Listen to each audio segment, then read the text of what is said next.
Good morning, everyone. Our today's topic is prepositions.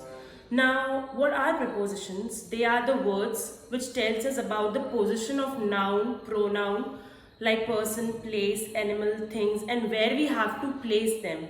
Let me explain you the activity. For example, I'll have this cover and I'll give this to the kids also with a special item in it.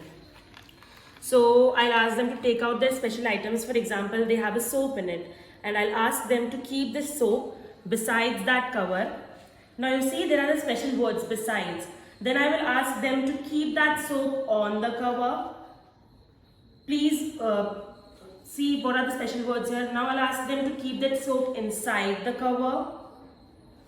So on, beside, inside, or now I'll ask them to keep that soap under the cover. Under, on, besides, in front of, over. These are what? These are called prepositions. Let me tell you one example. Like man is sitting on the horse, he is sitting on it. This on connects the noun and pronoun to the other noun and pronoun. These are called prepositions. For example, on, in, under the table, inside the glass, or inside this box.